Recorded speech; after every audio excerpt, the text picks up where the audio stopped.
The ticket price. This does not shock me at all. What did I say earlier? The WNBA was about to F around and find out, and these rival teams were going to be in a lot of trouble. Well, they're finding... The lights went down. The crowd erupted, and for a moment it felt like the WNBA had finally broken through the ceiling. After years of grinding for attention, fighting for packed seats, headlines, and cultural relevance, everything suddenly clicked. Viewership numbers were off the charts. Tickets were selling out. The energy stretched from arenas to social media, from living rooms to national broadcasts. It wasn't just hype. It was history being made. But then, just like that, one small headline changed everything. One player was ruled out for a few weeks. No major injury, no league-wide announcement, just a brief update, and the entire atmosphere shifted. That single update triggered a chain reaction no one saw coming. Ticket sales dropped, engagement dipped, merch numbers slowed. What looked like a thriving empire suddenly showed cracks. It was like pulling one brick out of a massive tower and watching the whole thing tremble. And in that moment, a harsh question came into focus. Was this meteoric rise in women's basketball truly a sign of long-term growth, or was it all riding on the back of one transcendent superstar? The answer wasn't pretty. The drop-off exposed just how much of the league's momentum hinged on one name, one presence. And now that reality is forcing the WNBA into an uncomfortable position, a wake-up call that its future might be far more fragile than fans and executives want to admit. The Caitlin Clark effect has been a net positive for the WNBA and all of its teams. But the star guard expected to miss a minimum of 2 weeks. The league will see the flip side of her impact, and there are already initial data points. This is front office sports. No conspiracies, no BS from them. Statistical. Before rumors of her absence even began, the WNBA was riding a massive wave of momentum. Every Indiana Fever game had become must-see entertainment. Tickets were disappearing fast, with some going for over $80 just to get in the door, while courtside seats climbed even higher. The buzz wasn't just hype, it was real, electric, and unstoppable, pushing opposing teams and arena officials to make bold, high-risk decisions to capitalize on it. Take the Las Vegas Aces, for example. They didn't just adjust their approach, they went all in. They moved their matchup with the Fever from the smaller Wintrust Arena to the massive United Center, a 21,000-seat venue built for NBA stars and sold-out concerts. It was a clear bet on one idea, that Caitlin Clark's star power could fill every seat in the building. This wasn't just logistics, it was a statement, a full-scale gamble based on one player's ability to pack arenas and elevate the entire league. Because, make no mistake, everyone knew exactly who the fans were coming to see. To hit the panic button 48 hours after news hits that Caitlin Clark is injured and she'll be missing 2 weeks, the market has responded, and the market has told the WNBA, we don't want this. We want her, but we don't want. Then came the moment everything shifted. What started as a quiet rumor quickly turned into full-blown headlines. Caitlin Clark, the driving force behind the WNBA's surge in attention, was ruled out and sidelined. And just like that, the energy around the league changed. The reaction wasn't gradual, it was immediate. The market responded with a blunt reality check. Without her, this version of the WNBA didn't carry the same weight. The silence that followed wasn't just noticeable, it was heavy. Fans didn't show up in the same numbers. Prices dropped sharply, and demand that once felt unstoppable cooled almost overnight. Look at the Las Vegas Aces versus Indiana Fever game at the United Center. What had been one of the most in-demand tickets in the league, priced around $86, fell to nearly $25 within hours, a dramatic 71% drop that shocked organizers who had expected a sellout. And it didn't end there. A similar pattern followed when the Fever played the Washington Mystics on the road. Thinner crowds, lower prices, and a clear shift in atmosphere. It wasn't just a single case, it felt like a warning sign, loud and impossible to ignore. Their own 9,000-something seat arena like it is, they couldn't when they were kind of decent. They're a dumpster fire now, and now that Caitlin Clark is injured... What was once a hot ticket at $41 quickly lost momentum, dropping to around $22, a steep 47% decline that left both fans and front offices surprised. And it wasn't limited to just one game. Zoom out, and the bigger picture becomes even clearer. Across 5 major Indiana Fever matchups over a 2-week stretch, average ticket prices had been soaring at around $137. But after the injury news, that average fell sharply to about $80. That's a 42% drop in a very short period, showing just how quickly the market reacted. To games over the next 2 weeks have dropped 42% since Caitlin Clark's injury announcement, in average ticket price of $137, all the way down to $80. This wasn't just a small dip in interest, it felt like a clear message from the fans. No Caitlin Clark, no tickets. The demand spoke for itself. People weren't just showing up for the WNBA, they were showing up to see her. And when she wasn't on the court, the entire atmosphere shifted. You could sense it immediately. The buzz was gone even before tip-off. It felt like the energy had been drained out of the building. That quiet, almost unsettling shift told a much bigger story. The league's rise in popularity, the one everyone had been celebrating, wasn't as stable as it appeared. Beneath all the excitement was a fragile reality. This surge wasn't driven by broad interest, but was heavily tied to one dominant star. People are selling their tickets, definitely can't get face value, so what do? They just continue to lower and lower and lower and lower and lower the price. This isn't all resellers, folks. Hate to break it to you. A majority of these are everyday normal people. A majority of these are everyday normal people who watch Caitlin Clark in Iowa, watch her in her first year in Indiana, said, man, I want to watch that. I want to go to those games. I want to experience that. They won't be able to experience it. Time to see. This wasn't just about a superstar missing a few games. It became a harsh, unfiltered spotlight on the WNBA's deepest cracks. The numbers didn't lie. Cold, brutal, and impossible to ignore. They confirmed what many suspected but few were willing to say out loud. Caitlin Clark isn't just another player, she's a central force driving the league's momentum. It often feels like the entire operation is running on her energy, while others are simply along for the ride, benefiting from the attention she generates.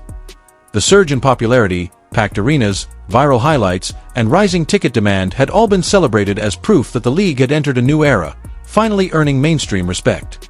But this moment revealed a more uncomfortable truth. Much of that momentum was tied to one generational talent. And when she's not on the court, the league doesn't just lose excitement, it loses a sense of identity. Beyond Clark, the WNBA still struggles with a deep roster of equally marketable stars ready to consistently carry that spotlight. And that's the real challenge, not something highlights or headlines alone can fix. It's more statistical proof, data, to confirm exactly what we've been saying, that Caitlin Clark is driving this whole ship, this whole bus. She's driving it, everybody else get in the back. Get in the back. It became a reality check the league couldn't ignore. If even a brief absence from Caitlin Clark could trigger such a widespread drop in interest, it raised a serious question about the true strength of the WNBA's foundation. This wasn't just about a couple of games. It felt like a warning sign flashing across the entire business model. The ripple effect touched everything: ticket sales, hype, atmosphere, and even long-term financial expectations. Matchups that were supposed to be marquee events, like Las Vegas Aces versus Indiana Fever, once seen as symbols of the league's rising momentum, suddenly lost their shine. The excitement faded, and the vision of packed arenas turned into rows of empty seats. It wasn't just numbers declining, it was the atmosphere collapsing. Even casual viewers could sense the difference. The buzz was simply gone. This wasn't the usual star injury where fans still show up out of habit or loyalty. This felt different. The league's heavy reliance on Clark's star power was exposed in real time. Without her, the energy shifted. The idea that one player alone could elevate an entire league began to crack under pressure, leaving many teams scrambling to stay relevant in the silence she left behind. Marquee matchup in the WNBA. Like it or love it, rivalry or not, Chicago Sky, Indiana Fever, Angel Reese, Caitlin Clark, that is the marquee matchup in the WNBA, and those tickets are crashing just as well. From $86 48 hours ago to $25. And by the time June 7th rolls around, it might cost you a bag of Skittles and some Lay's potato chips to get in there. With Caitlin Clark suddenly out of the spotlight, the attention didn't disappear, It shifted, landing squarely on Chendi Carter. To many, she felt like the natural successor to the moment. Her bold presence, undeniable charisma, and trend-setting style had already made her a household name. Off the court, she had built a strong personal brand, attracting fans who saw her not just as a player, but as a cultural figure. She was always part of the conversation, constantly in the headlines, and never afraid to make confident statements, including the now well-known claim that people tune in to the WNBA because of her. It was confidence, it was swagger, and in a moment where the league was missing its biggest star, that energy stood out even more. With the WNBA searching for someone to fill the spotlight and sustain momentum, focus naturally shifted toward Reese, hoping her popularity could generate the same buzz, sellout crowds, and national attention that had defined Clark's rise. Now the question loomed larger than ever. Could Chendi Carter's star power truly carry the weight of the league's expectations? And we have plenty of evidence that proves Angel Reese is not qualified to carry the league. But this is where the numbers began to paint a very different, and far more uncomfortable, picture. Once Caitlin Clark was no longer on the court, all attention shifted toward Chendi Carter. The pressure was massive, the expectations Las Vegas Aces high. This was supposed to be her moment to prove she could generate the same buzz, drive ticket sales, and command the spotlight in the same way. But the market responded with a loud, clear, and brutally honest message. Not quite. Take the highly anticipated Las Vegas Aces versus Indiana Fever game at the United Center. It was meant to be a historic showdown, a showcase of the Chendi Carter versus Clark storyline in an NBA-sized arena. The league had big expectations, a packed house, a marquee moment, proof that women's basketball had fully arrived. But the moment Clark was ruled out, that vision started to fall apart. Demand dropped, excitement faded almost overnight, and the massive arena that was supposed to be electric suddenly felt empty and oversized. And it wasn't just that one night. The pattern continued. Even other spotlight games like Fever versus Mystics in Baltimore couldn't escape the decline. Chendi Carter was heavily promoted as the main attraction, but when a $41 ticket dropped to $22, a 47% fall, the message became clear. Her presence alone wasn't enough to recreate the same surge that Clark had triggered. Even in cities where Chendi Carter had strong connections and top billing, the same intensity didn't follow. The hype existed on paper, but the fan frenzy didn't fully materialize. The get-in tickets for the Fever's rivalry game against the Chicago Sky on June 7th are down 71% from $86 to $25. Then came an uneasy silence. Chendi Carter, known for her outspoken confidence and her belief in the attention she draws, became noticeably quiet as ticket sales dropped and fan interest fell sharply following Caitlin Clark's injury. That silence raised uncomfortable questions among fans and league insiders alike. Was Chendi Carter choosing to stay quiet to avoid tough questions? Or did that silence unintentionally highlight the pressure she was under? Pressure so heavy it may have been difficult to carry even for her. Either way, Chendi Carter found herself in a difficult position. She is undeniably a headline-grabbing star with a strong public presence, but the expectation that she could fully replace Clark's impact and carry the league's momentum alone proved unrealistic. The numbers were clear and unforgiving. She simply couldn't do it by herself. The gap between Chendi Carter's public profile and her ability to consistently drive the same level of ticket demand as Clark became impossible to ignore. It revealed a clear divide and an uncomfortable reality that both Chendi Carter and the league would have to confront directly. These prices are going to continue to drop. Wednesday's Fever game versus the Mystics at CFG Bank Arena in Baltimore has a get-in price of $22. You might be wondering, what about everything Chendi Carter accomplished in college? Her standout moments at LSU, the viral highlights that reached millions, and her massive social media following that rivals many professional athletes. Shouldn't all of that naturally translate into the WNBA? It's a fair assumption to think her popularity and personal brand would carry over smoothly and generate the same level of attention. But the reality shown by recent shifts in the WNBA market tells a more complicated story. Caitlin Clark has demonstrated a rare ability to consistently draw massive crowds, regularly filling arenas, driving record-breaking ticket demand, and pushing prices to new heights. In comparison, Chendi Carter, while undeniably impactful in her own right, has not yet produced the same level of broad ticket-driven influence across the league. This isn't about diminishing Chendi Carter talent, competitiveness, or charisma. She is clearly a high-profile athlete with strong presence and the ability to thrive under pressure. However, what the recent situation has exposed is a deeper reality. The league's heavy dependence on one central star and the gap between different levels of market pull, even among its biggest names. This game get in was like $100 at one stage. This was $100 at one stage. Let's go one ticket. Or well, is it 2 tickets? 2 tickets. Let's just see what it costs for court. Look at how many, oh my god, look at how many people are selling tickets. The harsh reality revealed by the market response highlights an important distinction that is often overlooked. There is a clear difference between being a star and being a true draw. A player can be widely known, a household name with millions of followers, and still not possess the unique ability to consistently drive large crowds or massive viewership. This became a costly lesson for the WNBA. The league's expectation that Chendi Carter could serve as a strong secondary pillar, capable of carrying a significant portion of the league's momentum alongside Caitlin Clark, was put to the test. When Clark was sidelined, ticket prices dropped, attendance declined, and the energy inside arenas noticeably faded. Despite Chendi Carter's immense popularity, she was unable to fully prevent that downturn. This situation wasn't just about individual performance on the court. It exposed deeper issues in the league's marketing strategy and its heavy reliance on a small group of star players to sustain overall interest. But I'm like, I didn't realize just how bad it was going to get. I didn't realize how bad. Like, they all moved the arenas and everybody's trying to sell their tickets. Like, if you look, the get-in price is $23.80. $23.80 is the get-in price for tomorrow. Beyond the immediate fallout, a deeper issue came into focus. The narrative around the league's overall quality without its biggest star, the player who had turned previously overlooked matchups into must-watch events. As attention shifted, it moved away from individual talent and toward more systemic questions. The central question became unavoidable. If the league's product is truly strong, why does it rely so heavily on one player to drive interest?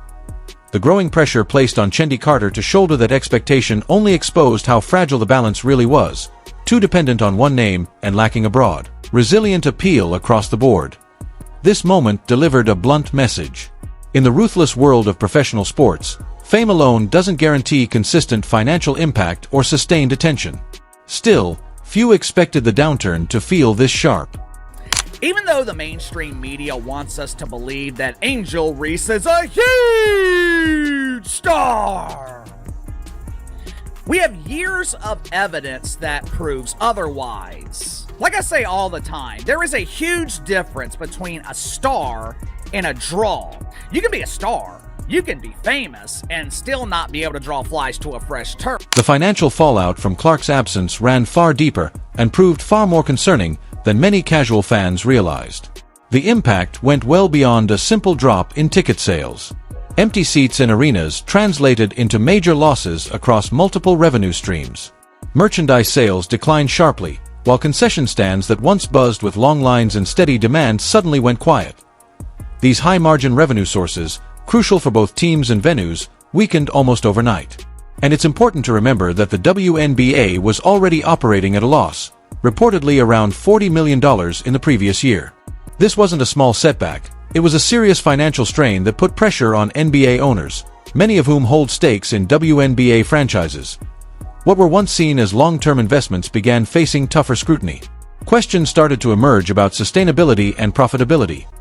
When, if ever, would the league move beyond losses and become financially self-sustaining? For many stakeholders, this moment signaled growing impatience and a shrinking margin for uncertainty. Angel Reese and the WNBA have been using race to bring awareness to an incredibly bad product. Once you remove Caitlin Clark from the equation, there's no reason for people to watch this league, which is why people haven't been watching Angel Reese throughout her career. Adding to the growing unease is the looming negotiation of a new media rights deal, a multi-million-dollar lifeline crucial to the league's survival. The potential value of this contract, a key pillar for any professional sports league's financial stability, now hangs precariously on Caitlin Clark's steady magnetic presence on the court. If this deal, which was expected to deliver a significant financial boost, comes in lower than hoped because their biggest star is sidelined, the fallout would be devastating.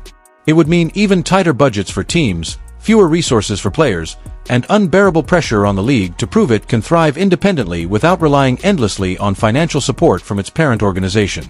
The entire business model, once built on promises of steady growth and rising profits, now stands exposed as dangerously fragile, relying almost entirely on the health, availability, and unmatched appeal of a single extraordinary player.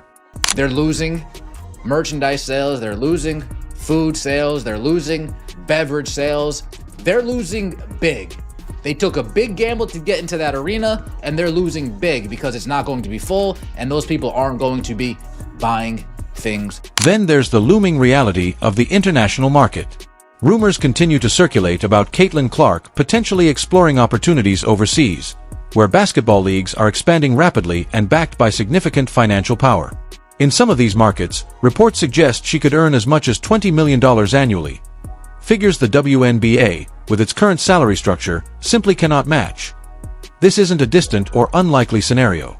The idea that the league's most influential star could be tempted by far more lucrative contracts abroad serves as a serious warning about the global competition for elite talent. If Caitlin Clark, or other top players who clearly see the league's financial limits, choose to play elsewhere, the consequences could be significant, would mean more than just losing a star. It could weaken the very engine driving the league's growth. Sponsorship interest, fan engagement, and broadcast value could all come under pressure. Ultimately, it raises concerns about the WNBA's ability to maintain its position as a premier destination for women's basketball.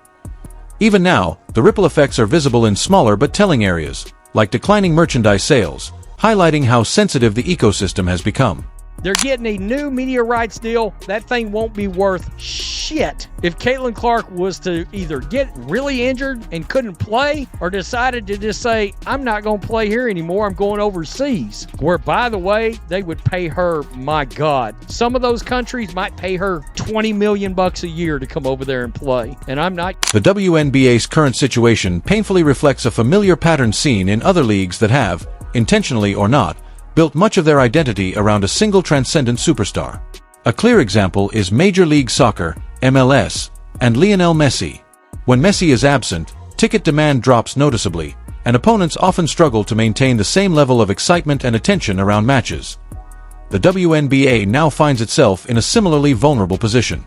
It has become increasingly clear that relying so heavily on one or two star players is not just a calculated risk, it's a fragile strategy that can carry long-term consequences. While the league has tried to elevate other emerging talents and develop new faces capable of drawing attention, none have yet matched Caitlin Clark's level of box office impact or her ability to consistently command national viewership. It's going to be real tough, because even if you're out 3 weeks, you're missing a lot of game, a real portion of the year. All right. The ticket prices. This does not shock me at all. What did I say earlier? The WNBA was about to F around and find out, and these rival teams were going to be in a lot of trouble. Well, they're fine. This heavy reliance on a single player has sparked intense and controversial debates, revealing a growing sense of urgency within parts of the league. Some insiders have even floated the idea that Caitlin Clark, the league's biggest star, could benefit from so-called superstar calls, where referees might be more lenient or protective in certain situations, similar to treatment sometimes seen with top NBA legends or global football icons. Whether or not that approach is fair or appropriate is almost beside the point. The fact that such an extreme discussion is even taking place highlights how aware the league has become of its own fragile position. It shows that the stakes are higher than ever, and that traditional approaches to managing the game and its stars may no longer be enough. Ultimately, the conversation itself underscores a difficult reality. The risks of depending too heavily on a single superstar have become impossible to ignore. Was the league. Keep in mind, my point I'm trying to get to is when it came out that the league lost $40 million last year, NBA owners that own portions of these WNBA teams were starting to get angry and ask a lot of questions about when is this league ever going to make money. So that tells you there was starting to be a little life support situation happening when the owners were starting to get angry about never making a profit on this league. What began as an immediate crisis when Caitlin Clark went down has now developed into a deeper, more existential challenge for the WNBA. The question is no longer just about short-term recovery, it's about long-term structure. How can the league strategically adapt? How can it build a broader, more diverse group of true stars? And how can it secure a stable future when its current foundation feels so fragile? Relying on the hope that another once-in-a-generation talent will simply appear and fill the gap is not a strategy. it's wishful thinking. The data suggests that even the league's most recognizable players after Clark have struggled to prevent declines in demand. This highlights a clear need for a more deliberate approach. The WNBA must actively expand the spotlight, nurture emerging talent, and promote multiple players capable of carrying attention at the highest level. Without that shift, the league risks repeating the same pattern every time a marquee player is unavailable. This issue goes far beyond a single injury or a temporary dip in ticket sales. It points to a deeper structural challenge in how the league builds and sustains its appeal. Caitlin Clark, they can make money with the new media rights deal. If that was to fall through for some reason, the league is cooked. Close it down. Or Caitlin Clark could, I don't know, call up Elon, start her own. The league now faces a critical challenge: how to shape its future, protect its foundation, and secure long-term stability. As the dust begins to settle after Caitlin Clark's sudden but temporary absence, the need for meaningful structural change has become more urgent than ever. The stakes are clear, and the consequences of inaction are significant. The WNBA's ability to grow independently and sustain that growth depends on expanding its appeal beyond a single superstar and building a broader base of compelling talent and storylines. So anybody with a connected brainstem knows that Caitlin Clark is far better of a basketball player and has made such a tremendous impact in a greater number, more so than Angel Reese. Everybody knows that. Her college career was better. The stadium sales, the WNBA popularity has gone up because Caitlin. The verdict isn't coming from critics. It's reflected in the cold, unforgiving language of market data. Caitlin Clark's outsized influence on the WNBA became especially visible in the financial downturn that followed her brief absence. The sudden shift highlighted other talented players who, despite their skill and popularity, have not yet matched her level of economic impact. Her college career, already historic with record-breaking performances, foreshadowed this rare drawing power.